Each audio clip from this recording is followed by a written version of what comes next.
క్రూరమైనది. అదే అడవిలో ఒక నక్క మరియు ఒక ఎలుగుబంటి ఉండేది. ఆ రెండు మంచి స్నేహితులు. అవి ఎల్లప్పుడూ కలిసి ఆహారం వేటాడుకునేవి, కలిసి తినేవి, ఆడుతూ పాడుతూ జీవించేవి. ఒకరోజు అవి రెండు కలిసి ఆహారం కోసం తిరుగుతుండగా అనుకోకుండా ఆ పెద్ద పులికి దొరికాయి. పులి వాటిని చూసి నవ్వుతూ, "ఈరోజు నాకు రుచికరమైన విందు దొరికింది" అంది. నక్క, ఎలుగుబంటి భయపడిపోయి ఆ పులి నుంచి తప్పించుకోవడానికి పక్కనే ఉన్న ఒక పెద్ద చెట్టు ఎక్కాయి.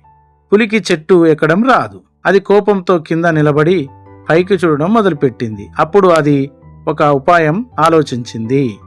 పులి పైకి చూస్తూ నక్కతో ఇలా అంది, "నక్క బావా, మనది ఒకే జాతి కదా, నువ్వు నా తమ్ముడి లాంటి వాడివి.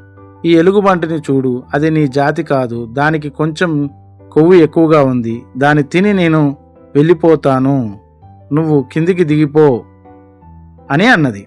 ఈ మాటలు విన్న ఎలుగుబంటి నిశ్శబ్దంగా ఉంది. నక్క కూడా పులి మాటలు నమ్మలేదు. అది పులితో ఇలా అంది, "మిత్రమా పులి,